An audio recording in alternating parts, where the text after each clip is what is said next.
કેન્દ્ર સરકારના મંત્રીએ એવો દાવો કર્યો કે આ સરકારમાં ખેડૂતોની આવક 8 ગણી વધી છે।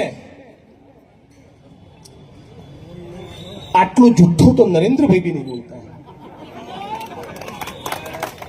એ તો વિષય નિષ્ણાત છે,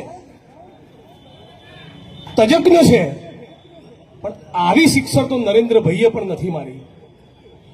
ભારત સરકારનો એક situational assessment survey for agriculture household એટલે કે કૃષિ સાથે ખેતી સાથે જોડાયેલા પરિવારોનો એક સર્વે થાય।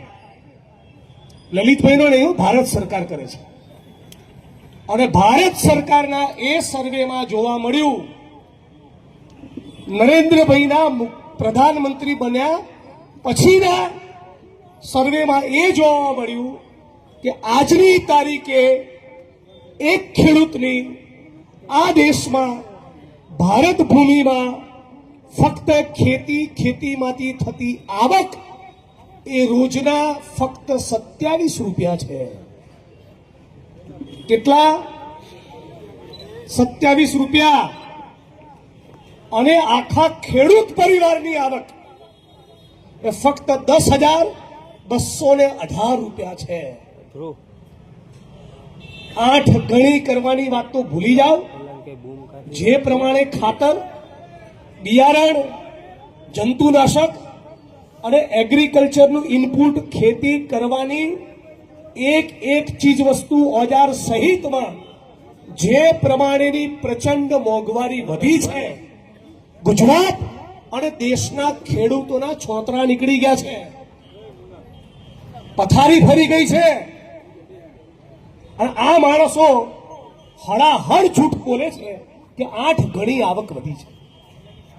હજી તો પેલી એપ્સ્ટીન ફાઇલ્સની ચોરીઓ પકડાઈ છે અને એના કારણે એવી હલવારી માતા ગરબે રમે છે કે અમેરિકા જોડે ट्रेड डील करूंगा। मैं देश नहीं झुकने दूंगा मित्रों। साष्टांग કરી નાખ્યા ડોનાલ્ડ ટ્રમ્પને, સાષ્ટાંગ। હવે શું થશે? એના કારણે ઉપલેટાના, ધોરાજીના, રાજકોટના, સૌરાષ્ટ્રના, ગુજરાતના અને ભારતના ખેડૂતોનો કપાસ નહીં ખરીદાય અને અમેરિકાના ખેડૂતોનો કપાસ ખરીદવામાં આવશે। જય શ્રી રામ। મારી દો પૂરેપૂરા બોજ ખેડૂતોના। દર વર્ષે આપણા વિશ્વગુરુ વિશ્વ ચાપલુસ એમણે દર વર્ષે 9 લાખ કરોડની ઉત્પાદનો અમેરિકા જોડેથી ખરીદવાની ગેરંટી આપી છે। એટલે કે ધોરાજીની બજારને, રાજકોટની બજારને, સૌરાષ્ટ્ર, ગુજરાત અને દેશના લોકોને આપણી સરકારને જરૂરિયાત છે કે નથી?